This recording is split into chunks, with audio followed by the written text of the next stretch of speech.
Well, I just, these things, they sometimes happen. So here we are. Let's see if we can do a screen share. At least I think I got that up right. Yes, I did. I think we are in business, as they say. Mazel tov. So let's see. First of all, I want to say good evening to Jean. Jean contacted me earlier. Remember, we were talking about Rabbi Naftali Cohen. He was the rabbi from Frankfurt who supported Chacham Tzvi. And Jean mentioned a fire. The truth is that Naftali Katz, or Naftali Cohen, was born in 1648. He was a Polish rabbi. He was well into Kabbalah. And he eventually ended up in Frankfurt, and he was a great expert on kameot, amulets, as you know, are kind of prophylactic charms. That is, sukim and bits of mixed words in order to ward off evil eye and to keep you healthy and safe. And if you're a pregnant woman, particularly to keep you safe. So he specialized in fire amulets. So he would write amulets that would protect you against fires, which were a great danger in those days. And a fire broke out when he was in Frankfurt in his house.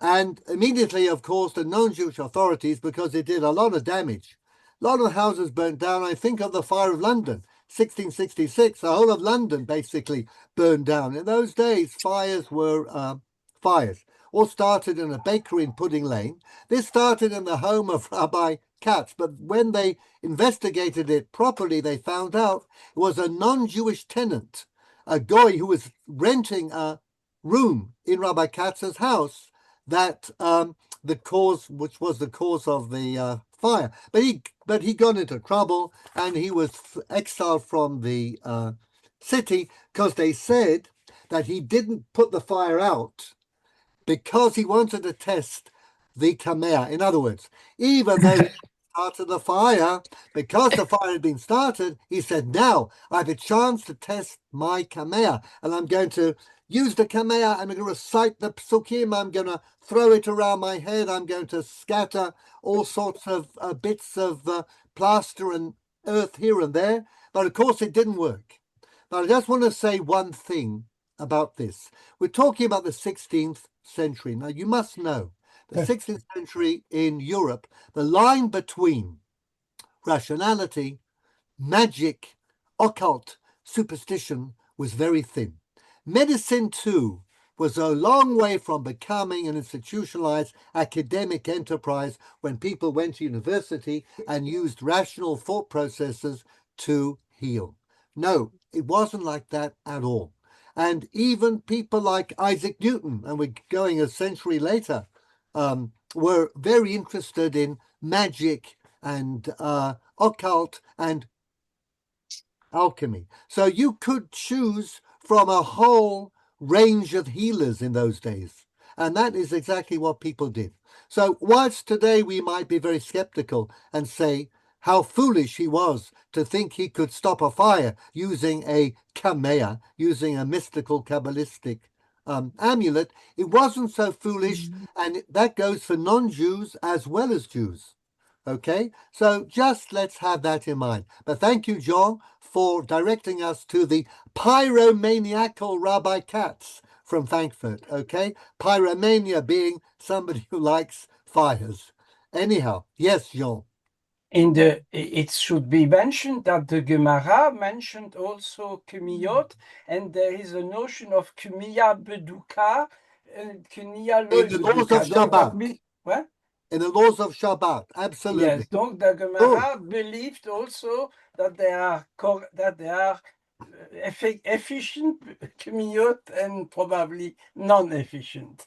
Exactly. Whatever it is, the Gemara is a long time ago. Rambam codifies this.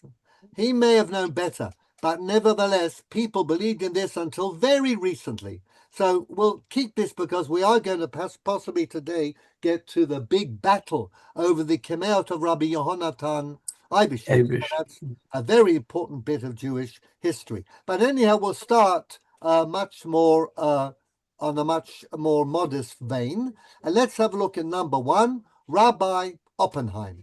So the next thing that Oppenheim and the Chacham Tzvi debated was the efficacy of Kabbalah in halachic discussions. Can you bring a proof from a Zohar when you're trying to solve a halachic problem like the kashrut of a chicken? So, Jack, can you please begin, Rabbi Oppenheim, on the question of proofs?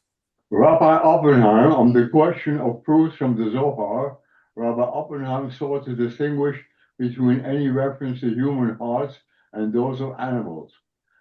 The references in the Zohar, Parshas Pinchas, cited by Chacham Tzvi, are to human hearts in which the intellect resides, and they cannot be applied to animals and the dietary laws. In fact, all such references in the Zohar are to be understood spiritually and not biologically, as in Joshua 2:11. In his view, and that of the classical Ashkenazi tradition, the Zohar should be understood as a fundamentally metaphorical and allegorical work, and not designed for practical halachic purposes. This again briefly, because we'll come back to this in other Mishivim later on and other responders. The Ashkenazi view was that the Zohar and Kabbalah are only for the elect, the very few elite, and they should not be shared with the public because we'll get more damage than we'll get benefit because they don't understand what they are doing. And it should never be part of a halachic discussion or issue. Don't bring Kabbalah into halakha. Famously, we'll probably read his Tuvadi Nodab Yudah, whose 18th century Rabbi Chazkel Land of Prague was very critical of saying L'Shem Yichud. Now, I don't know how many of you say L'Shem Yichud before you count the Omer, but that is absolute Kabbalah. Shmuley, are you guilty? Not at the moment. When we get to the Omer period, will you be guilty? I won't be guilty. I may say it, but it doesn't make me Exactly. guilty. Right. Okay. That is as good a confession as we need. So all of you, L'Shem Yichud, the Nodab Yudah said, you're absolutely out of line. And he played on a pasuk in the Navi. Ki sharim darchei Hashem, tzadikim yechubam, v'chasidim yikashlu bam. Tzadikim will do well when they keep away from Kabbalah, but those who dabble in Kabbalah, they are Rishaim and they will slip up and go down to the netherworld. So stop saying. That's the classical Ashkenazi view. Remember, the great Ashkenazi rabbis knew Kabbalah. They worked they worked with Kabbalah in the sense that they understood it and they wrote about it. One of the Gaons of Vilna's few works that we definitely know he wrote was a commentary on the Sifra Ditzniuta, one of the books of the Zohar, but it wasn't for public consumption. Sephardim, on the other hand, are absolutely addicted to Kabbalah, and they love bringing it into anything halachic. And so Chacham Tzvi replies, and he says, Shmuley, can you please read from line 12, his long responsum, Reveals a comprehensive and detailed knowledge of both the Zohar and Lurianic Kabbalah, which attests to his Sephardic proclivities. In his view, when nothing in the Zoharic text compels a non-literal reading, it is impious to understand it in any way other than at face value. Ein mikra yotzei midei pshuto. Now, of course, that in the Gemara means that a pasuk in the Torah has to maintain its literal meaning. So what Chacham Tzvi is doing, he's like trying to turn Rabbi Oppenheim into a bit of an apikoros, a heretic. The same way that you can never deny that verses of the Bible need to be taken literally. You can add, but they need to retain the literal meaning. So the Zohar is a very holy book, and you have to understand it literally. It says that you cannot live without a heart. No life can be maintained without a heart. He also cites Shmuley, The please. Ari. He also cites the Ari to the effect that all life radiates out of the heart and that it is the last human organ to fail. Well, that Mahavit may or may not be true. What do the doctors say? David, brainstem. brainstem. Well, yeah, you can have the people resuscitate from CPR, their brain is still alive, but technically their heart is dead until they defibrillate, let's say. So technically you could have a non-functioning heart, but your brain still is resuscitatable after a period of time. But we have modern technology. We're going to be getting into this very soon. Well, not this week and perhaps not next week, but certainly the week after. Oh, although, well, Tisha B'Av is coming. In any case, Tisha B'Av, however. So what we're in the 16th century with the Chacham Tzvi, it's the last human organ to fail. To this day, David, we argue about how we should define death. Should we use full brainstem dysfunction, or should we wait for heart failure? And we still argue about that. So there may be a point. Anyhow, the Ma'arit in Softa Paneach Balotcha Drush 2. In an illustration of his mystical erudition, Chacham Tzvi notes that in Midrash Mishlei there is a view in the Zohar which locates human intelligence in the brain. Chacham Tzvi concludes, the Zohar apparently knew something. Chacham Tzvi concludes that it is the heart which is the primary organ as far as sustaining life is concerned, even according to the opinion that the intellect resides elsewhere. I mean, they didn't know much from an experimental or a rational point of view, but this is not bad, okay? That the heart is the physical source of life and the brain is where the intelligence is. That's not bad for a 17th century set of rabbis. Now, David, you're on, please, both Rabbi Oppenheim and Chacham Tzvi. Both Rav Oppenheim and Chacham Tzvi cite medieval works by rabbinical scholars on biology, physics, and astronomy, and cull support from these books for their differing halachic rulings on the heartless chicken case. Although Chacham Tzvi demonstrates considerably more scientific erudition than does Rav Oppenheim and lays out the Galenic and Aristotelian basis of these works. So Galen we know as a famous Greek physician, and he ruled the Rus for 1,000 years. Through the Middle Ages, we were learning Galen. They didn't do much real experimentation, but they certainly knew their Galen and their Aristotle too. So we'll talk about this a little later. At the moment, we'll just sort of move on and get down to the bottom line here. The bottom line is, according to Rabbi Oppenheim, who came out against the Chacham Tzvi. Ranon, would you please give us line 25, Rabbi Oppenheim, in the final analysis? Yes. In the final analysis, the kashrut of the chicken turns only on the traditional halachic rules of evidence. And in the present case, the girl's certainty as to the absence of the heart overcomes the mother's lack of certainty. Hence, the chicken is treif. In other words, Rabbi Oppenheim says, look, all this science, all this Zohar, this is not what we want. We just want to go according to the Talmud. This is a case based on evidence. Who is to be believed? The girl who said there's no heart, the mother who says she's not sure, perhaps the cat ate the heart. Well, in terms of Dinei Rayot, Rabbi Oppenheim says, I know exactly what to do. Bari v'shema, bari atif. I look for the most certain evidence, and that is how I'm going to paskin. And it turns out that the chicken is treif. Ranon, do you want to have a crack at the Hebrew, please? Sure. Line 28, the Hariva. ההריבה אומרת, בוודאי שלא היה שם לב, כלל וכלל. No heart at all, that's what the girl said. ובוודאי. ובוודאי לא נאבד הלב, כי אם התרנגולת הייתה חסר לב. The Tarnagolet was heartless, no question. The certainty of the young girl is the only certain point here, and in Dinei Rayot, we make a chazakah according to who is certain. בוודאי. בוודאי הריבה נאמנת, כי אין ספק מוצאים מדי ודאי. In other words, there's no other vadai here. The girl is the vadai, the mother is the safek. So we believe the girl. והאריכות בזה, היא אף למותר. and any further discussion is simply redundant. Ve'ilu haya, ואילו היה שום צד להתיר, ודאי כל תצדיקי דאפשר למבד עבדתי, והתורה חסה ממונן של ישראל, ויש איסור Meaning לאסור that את המותר now כלומר, Rabbi Oppenheim says, don't think for a minute that I'm not aware that the Gemara tells us that you should save Jewish money. The chicken is expensive, and that we do things in order to find a heter rather than an isur. It's in brachot, okay? It's in various places.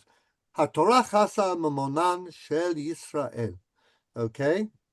ויש איסור לאסור את המותר, כשם שאסור להתיר את האסור. על כן, חזרתי על כל הצדדים וצדידי צדדים להתרה, אבל יגעתי ולא מצאתי. דעתי לידי שום צד מאחד מאלה Look, I searched, says Rabbi Oppenheim, here and there, really tried my best, couldn't find a heter. Therefore, the chicken's treif, David HaKatan. Oppenheim, חונק קהילה קדישא פראג. Okay. By the way, can you prove that the Torah is concerned to save Jewish money from the Torah itself? I'll give you a hint. The laws of the Metzorah. The laws of the Metzorah. Oui, donc the Cohen proclaim after he has first we take things from the building and then Very we good. declare it. Excellent.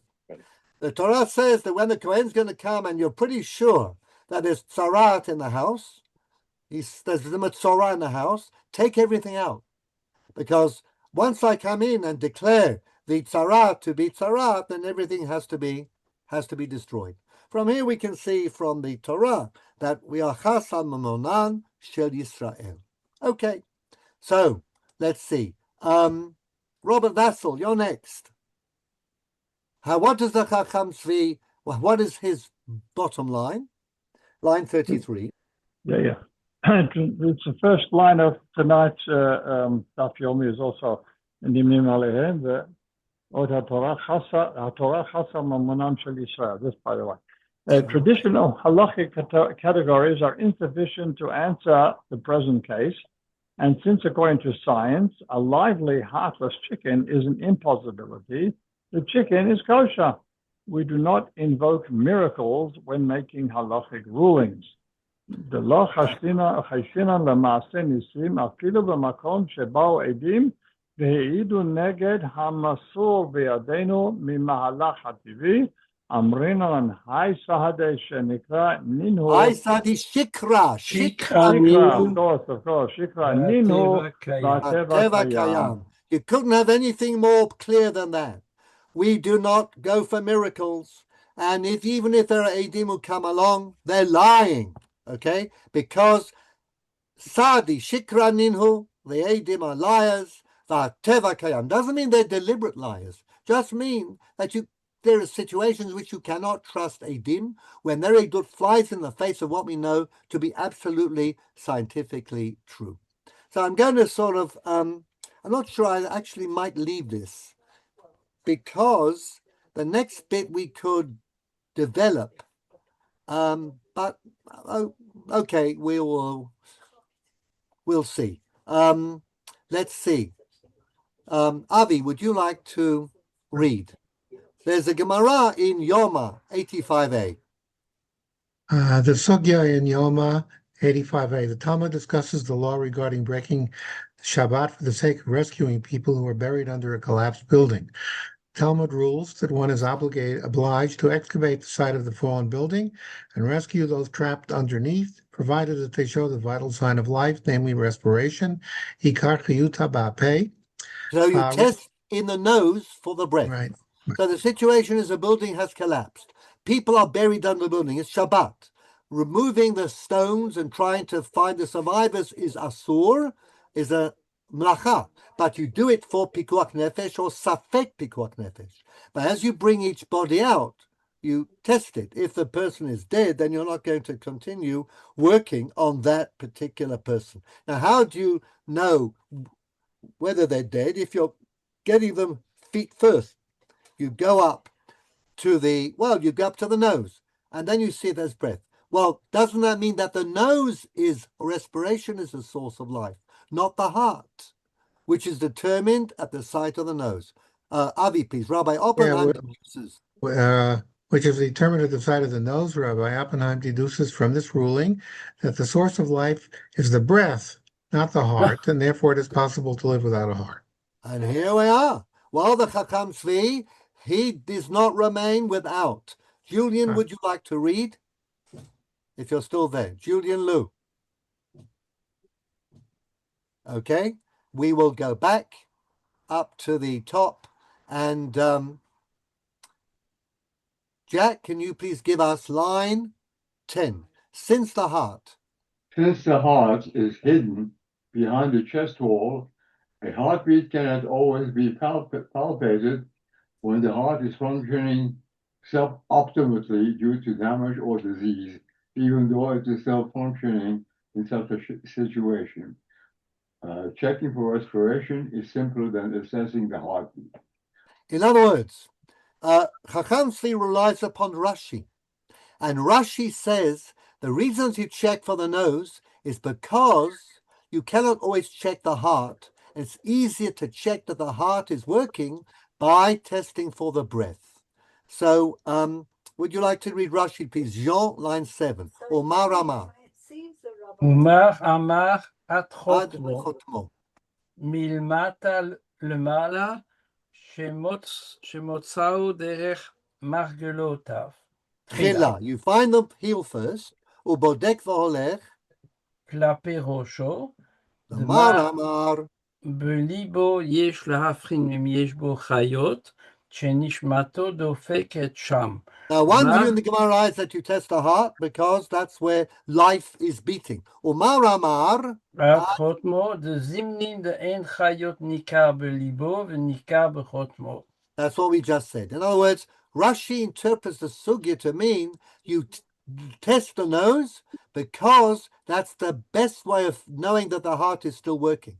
Whereas sometimes if the heart is diseased or if the person is very ill, you mightn't feel anything in their heart. So they didn't understand that breath came from the heart. Rabbi Oppenheim did not connect breath to the heart, correct? Okay, but Rashi did. Rashi came a long time before Rabbi Oppenheim. So it's funny that Rabbi Oppenheim didn't learn the Gemara together with Rashi. However, so let's have a look at line 13 and we'll then complete the sugya and we'll get on to Rabbi Yonatan Eibeshitz, which is fascinating stuff. Robert Vassal, can you please take us from line 13? Justifying the Talmud's conclusion. Justifying the Talmud's conclusion, as explained by Rashi, Chacham Tzvi cites numerous sources indicating that cardiac activity depends upon efficient respiration. He does connect respiration and heartbeat. What do you think about that, David? Well, yes or no? Well, in the modern terms, we connected, but I can see that in previous times, they might not connect it. Unless you know your anatomy, you wouldn't necessarily know that heart breathing is connected to the heart. Well, anyhow, so he's connecting respiration to, he says if you test for the nose and the heart is buried beneath the sternum and all the rest, you might get a better indication the heart is still working. That's possibly true, yeah. Okay, good. Glad we got you on board. Robert Vassal, continue, please. Yeah, which reflects the Galenic theory that inhaled breath cools down the heart, thereby preventing overheating and cardiac failure. Now, this is interesting. This is typical Galen. We use the breath in order to cool down the heart, which is a very hot engine, works hard, needs to be cooled down, right? The doctrine of innate heat that was believed in for 1,000 years. Okay. This is before William Harvey, whose work in 1628 proved that, in fact, what the breath does is that there's an exchange of gases, carbon dioxide and oxygen in the lungs. That's a modern take. Although 1628, both Chacham Tzvi and Oppenheim should, had they been up to scratch in science, have known that, but they didn't. Right. But amongst his sources, you see, Chacham Tzvi goes back to Ibn Ezra. Read on, please. Robert, Ibn Ezra. The so-called innate heat theory, among his sources are Ibn Ezra, Breshit 2:7, Rabbi Yehuda Halevi, Kuzari 2:26 and 4:25, Rav Gershon ben Solomon, Shara Shamayim, section 9. Shamayim is a very interesting book, and Rabbi Gershon is the father of which medieval commentator has a father called Gershon. Comment il s'appellera? Lévi ben Gershon. Exactly. Ralbag, Rabbi Levi ben Gershon, this is his father. And Gershon and the book is about astronomy. It's about physics. It's about it's about God's presence. It's a very fascinating book, but it's full of medieval science. Rabbi Meir al-Dabi, Robert. Rabbi Meir al-Dabi, Sefer Shvilei Emunah. And he was a grandson of the Rosh. Okay, so we've got a whole lot of stuff written in Hebrew in the Middle Ages, which is a kind of fairly good picture of the medieval science, biology, and medicine of the time. Finally, Rav Sadia Gaon in Emunot V'Deot. Okay, so 19, I'll read. Rashi's reading of the Sugya Yoma supports Chacham Tzvi's claim that the presence or absence of cardiac functions are lucky for establishment of death. Okay, but did Chacham Tzvi win the debate? The chicken. The chicken was declared treif.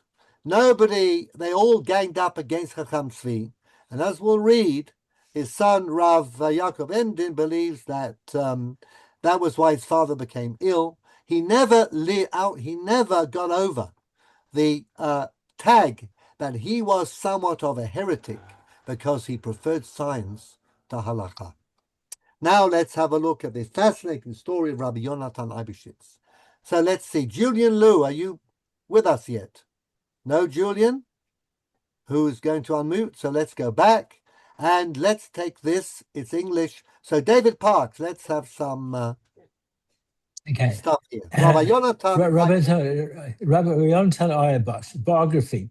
Rabbi Eibeshitz. You can say Eibeshitz or Eibeshitz. You might want to say Eibeshitz. Eibeshitz. And also Eibeshutzer.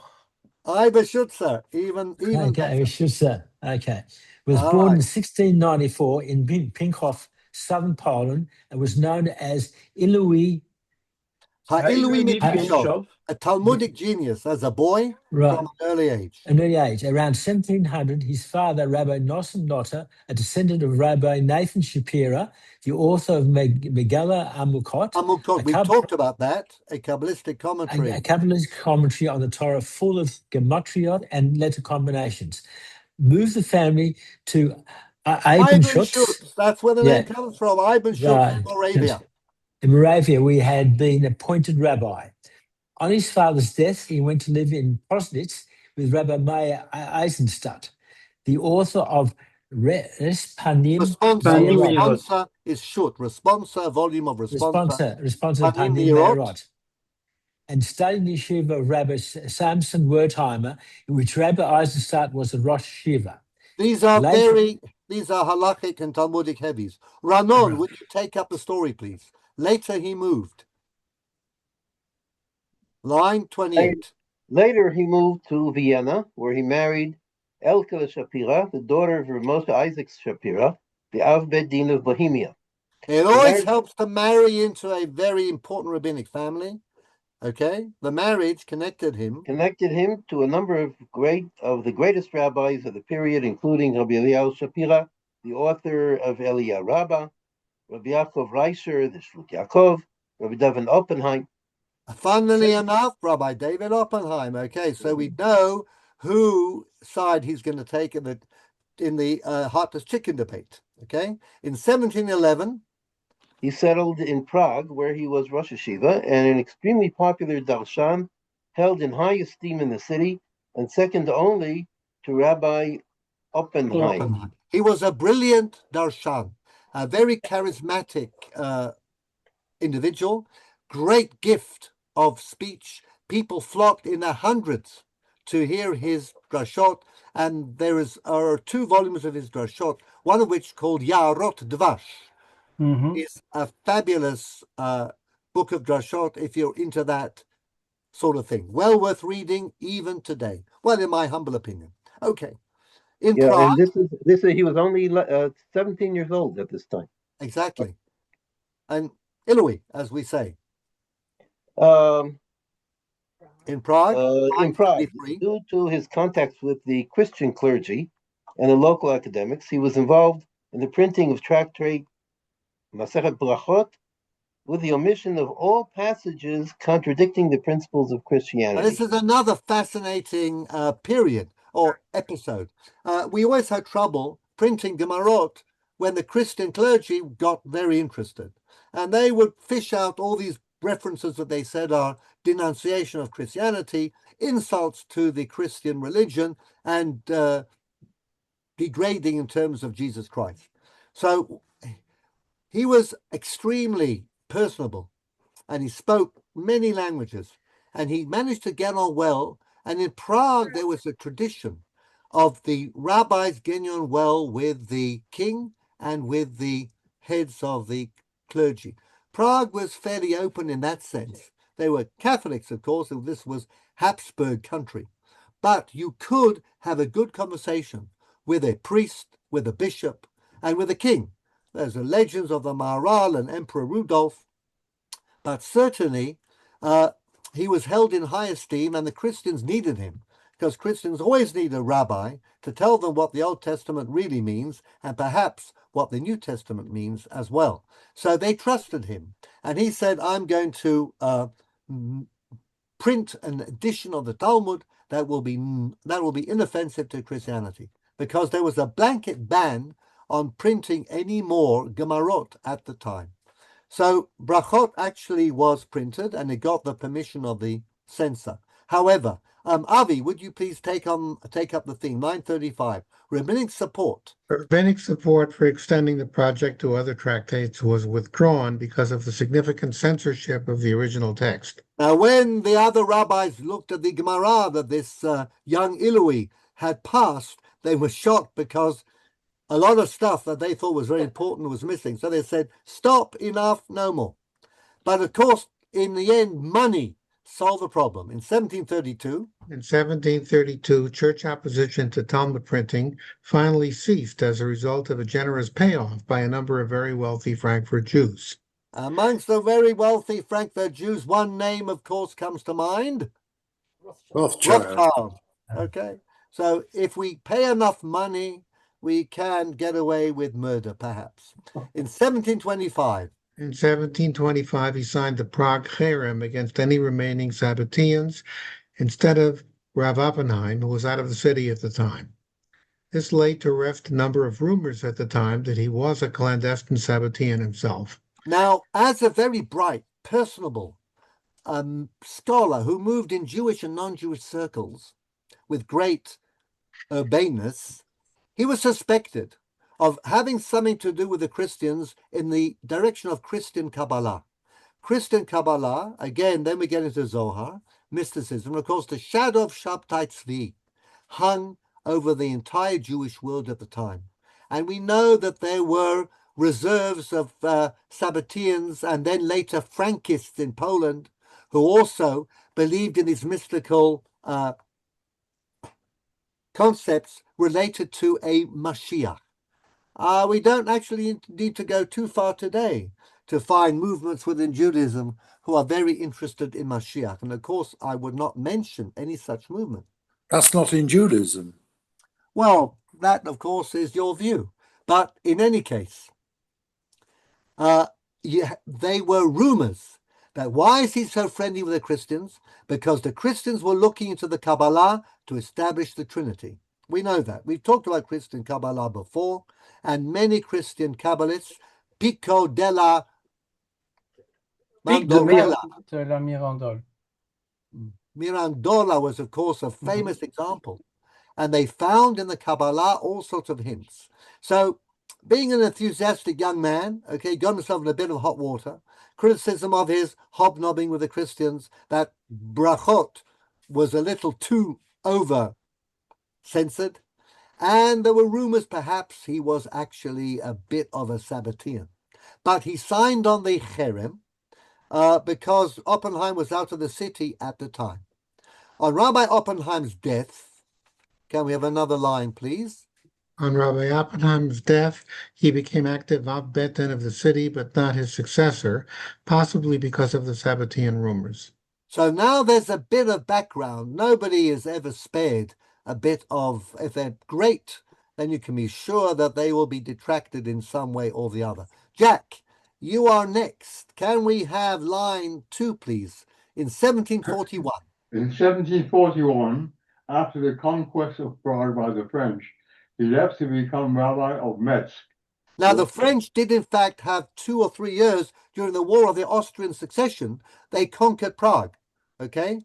So Rabbi Eberschutz, who was getting a little uncomfortable because of the Sabbatean rumors, and he knew he wasn't going to get the Prague rabbinate, he skedaddled off to Metz in northeastern France, where the Shvut Yaakov, his family, okay, where Rabbi Resha had been the Rav, and this was a very important community. Later, the Shagas Aryeh is going to be the rabbi of Metz, correct? Correct. Yes. Okay, Rabbi Asher Leib Ginsburg. By the way, he got there when he was 70. Oh, very and they old. weren't very sure that they wanted to take a 70-year-old as a rabbi, and he said to them, I promise you, you'll get 20 good years out of me. And they did. And they did. So there we are. You want to live long, become a very active rabbi and a great scholar. They do it here as well. All of these rabbis in Israel, the Haredi poskim, they have arichut yamim. Anyhow, now he actually replaced the Pnei Yoshua. Jack, could you please read on, please? Where he replaced? Line 3.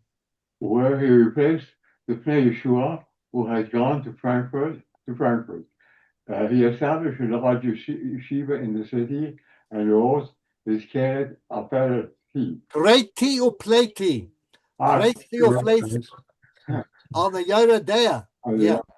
Okay. In 1750. In 1750, he left for his last rabbinate. 3 communities, Altona, Hamburg, and Wandsbek, where he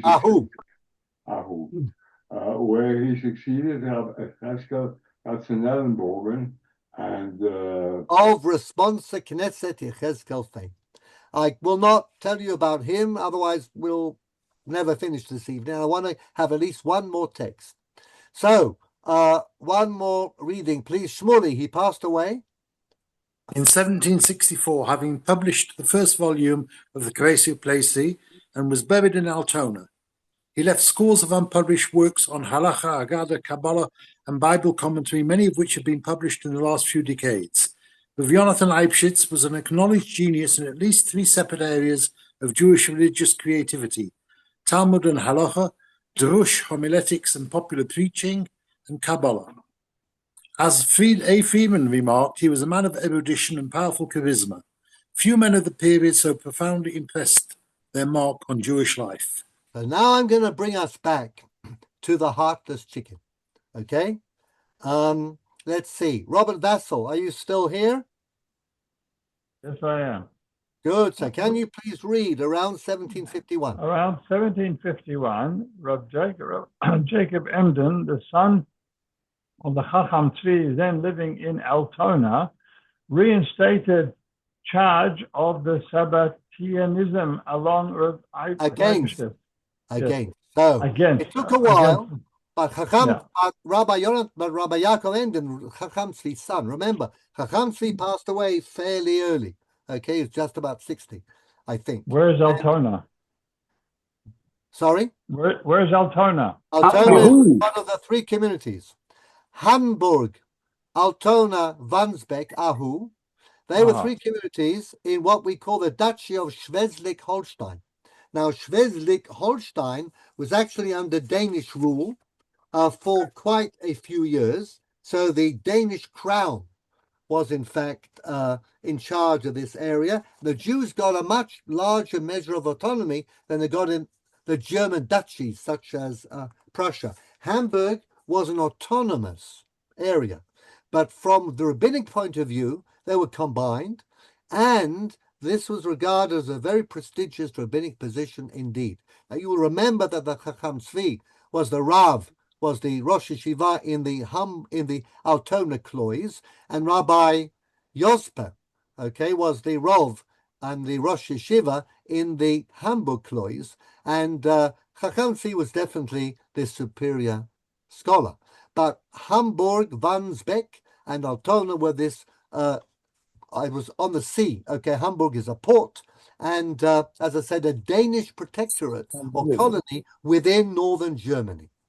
So the charge of Shabtaut is reinstated by Rabbi Yaakov Emden. Why did he go to war with Rabbi Yohanatan Eiberschutz, knowing that this man, I mean, he was the author of so many important books. It wasn't only the Creative Plato and Yoreh Deah, but it's the Urim Tumim, and we all learn Choshen Mishpat with Urim and Tumim. Okay, so I mean, it's just incredible. But let's see what happened. Remember, Yaakov Emden was an independent.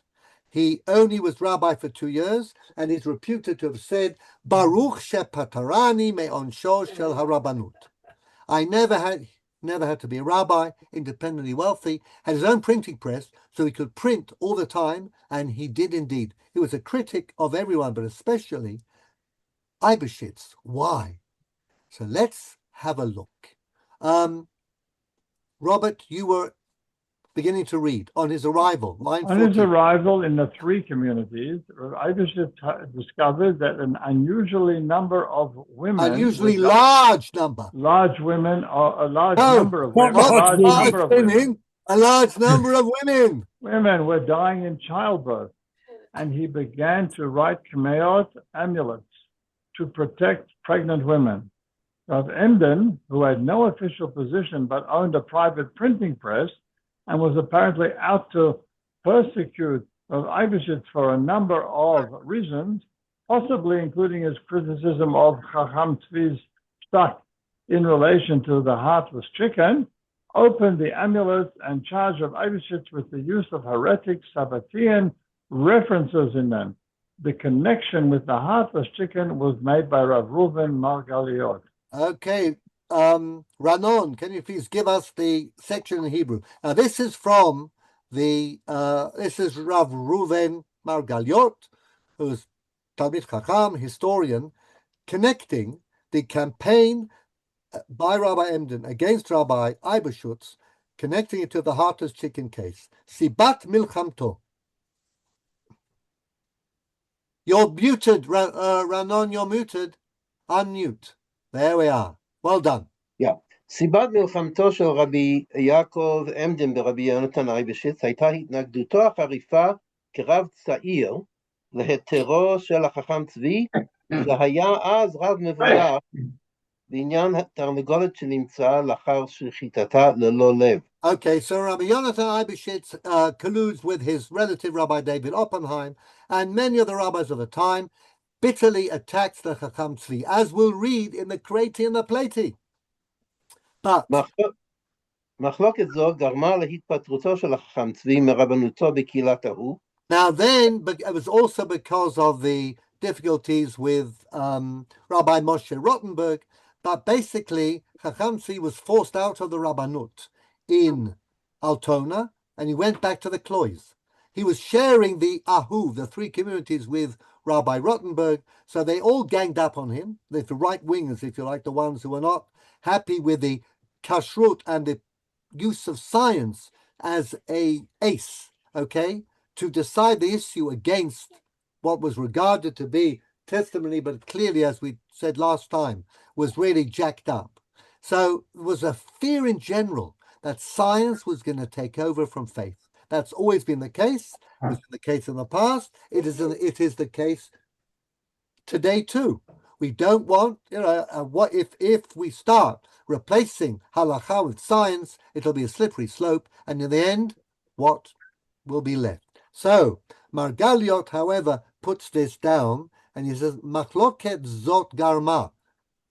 Ranon, Machloket zot garma. מה להתפטרותו של החכם צבי מרבנותו בקהילת ההוא? וגרמה לו מחלה קשה. וגרמה לו מחלה קשה. Emden never forgave Eibishutz for what he regarded as causing his father's illness, which eventually led to his early death. And he repeats this several times in the biography. התנגדות זאת עוררה את השנאה בלב רבי יעקב עמדן לרבי יונתן אייבשיץ, והיא שגררה את התנגדותו החריפה לו שנים לאחר מכן. Many years later, as soon as Eibishitz comes, by the way, Emden also thought that his father had been forced out of the position in Ahu, and it should have been preserved for him. He was angry over that, angry over the illness, angry over the attack, angry over his father having been marginalized because of the heartless chicken. The majority of the rabbis in, let's see, Amma, would you like to do a question? Yes, this sure. article by Rav Margaliot, that's in Sinai, or where? What I have in my notes is Sibat. It's an article which appeared in Tel Aviv, I think was part of a book. I have it somewhere or the other. If you're curious, I will make an effort to track it down. Okay? Thank you very much. No worries, but you may have to remind me by sending me a mail, okay? Okay. All right. Good. The majority of the rabbis, Avi.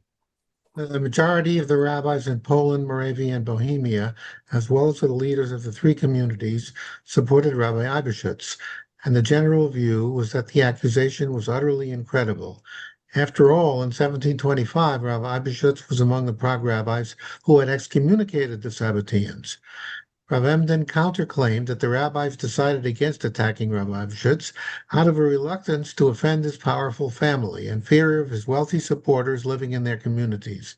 Politics and life are very close, even in rabbinics. David Parks, you're on next. Don't relax. Okay. Line 31, the controversy.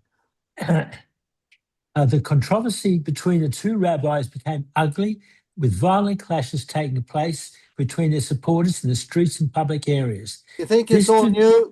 We were always doing it, okay? This drew the attention. This drew the attention of the secular authorities, including the Senate of Hamburg and the Royal Court of Denmark. Remember, Alton and Wandsbek were in Danish territory.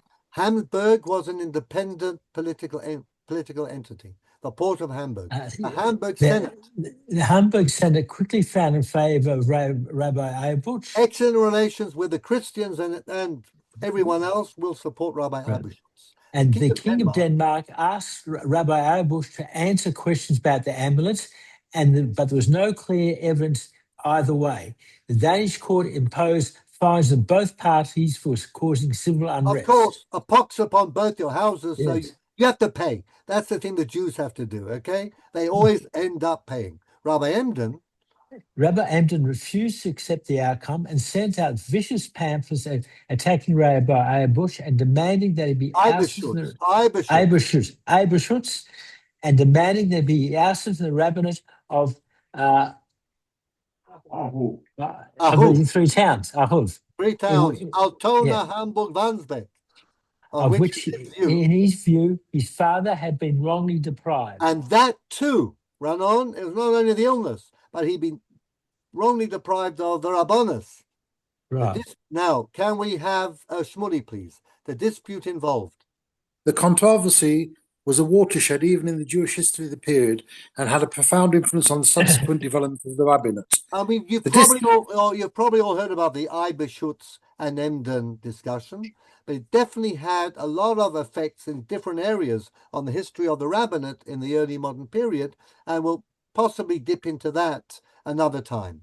The dispute involved both the Gaon of Vilna and who was quite young at the time, and Rabbi Ezekiel Landau.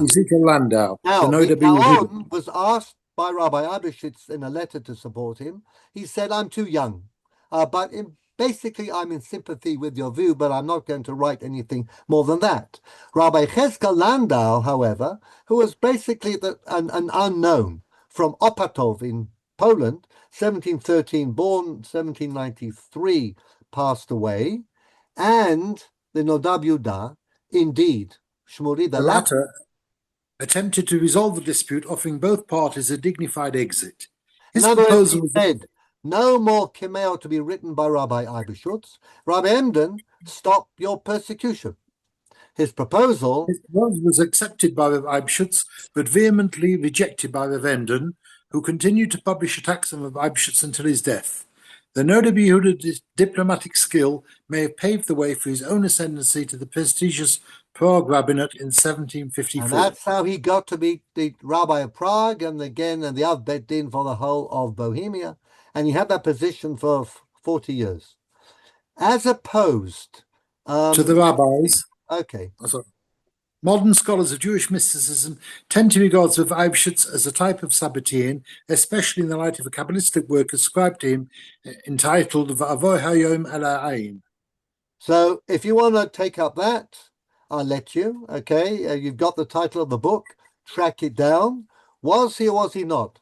Rabbanim, traditional rabbis, certainly not. Historians, Gershon Sholem in particular, and even Yehuda Labus, they tend to say that he probably was. Because in those days, the line between a normative rabbi and a rabbi with Sabbatean leanings, very difficult, very fluid, very difficult to pin down, and it took a long time for us to get to be as anti-Sabbatean. As I said, you look at movements today that seem to be very, very messianic, and they are very attractive. So you never know what goes on, okay? And who is attracted to these movements and who's not, and whose career has been, as it were, pushed in a certain direction by the Rebbe and who's not. It's quite a remarkable thing if we to think about it at length. I think we're going to finish. Yes, let's just finish. We'll do the creating the plate and the heartless chicken, which is very interesting next time. But let's just finish the biography of Rabbi Yohanatan Eibschutz. Okay, in 1760, Robert Vassal, let's have a bit of reading. In 1760, the quarrel broke out once more when some Sabbatean elements were discovered among the students of Rabbi Eibschutz Yeshiva. At the same time, his younger son, Wolf Jonas Eibschutz, presented himself as a Sabbatean prophet and was close to several Frankists. The yeshiva was closed. Among his descendants are Reb Shmuel Wozner and Reb Chaim Kreiswerf of Antwerp. Jean, you know about Rabbi Kreiswerf? Yes, Oh. I had not much contact with him, but I remember that he once called my father at 11 or half 12. My father was in pyjama and he was not happy that he should be called at such hours. Kreiswerf was a great Talmid Chacham and quite a character, as they say. He would have had no problem picking up a phone at 11:30 at night, and these are only some of the descendants. But Rabbi Shmuel Wozner is a very, very important posek, indeed a Hasidic posek. Amongst his major works, I'll finish this off. Yarot Dvash and Tiferet Yehonatan, which are collections of his drashot. As I said, Yarot Dvash is really good. Urim and Tumim on the Choshen Mishpat. We all learn Choshen Mishpat with Urim and the Tumim. Creating Plati on Yoreh Deah, which we'll read next week on the Heartless Chicken. Sar Ha'elef on Orach Chaim. Bina Laitim on the Mishneh Torah, which is very interesting. Says that when you make a bracha on your sukkah, you have to have kavanah for Yetziat Mitzrayim, or have to have kavanah for anane kavod. If you don't, you've got to say the bracha and kiddush again, because it says leman yedu dorotechem ki vasukot hoshavti, and the phrase leman yedu means that you must be aware. Just as a Pesach, we have to have say matzah and maror. Okay, a Pesach matzah maror. On Sukkot, you have to mention, have in mind the anane kavod. The Bnei Ahuva on the matrimonial laws. His main Kabbalistic work is Shem Olam. He also wrote Luchot Eidut, in which he describes the whole Sabbatean dispute and attempts to refute the charges against him. It includes letters of support which he'd received from leading rabbis who came to his defense. We'll leave the heartless chicken in the kreti and the plati for next time, and we'll proceed a little bit with defining death, the sugya in Masechet Yoma, and where respiration, or what respiration does, connected with the heart, neck connect with the heart, and hopefully I will not have a problem getting into my Zoom and be host next time. I have no idea why we had a little bit of... When is next time? Well, next week there'll be no shiur because it's It's Tisha B'Av. keynote. But in Yitzhak Hashem, the Wednesday after, we will be having a shiur. Well, I have a great story in connection with this, and that is that my cousin was a lawyer in Buffalo and was in court waiting for his case to come up, and he's listening to the previous case.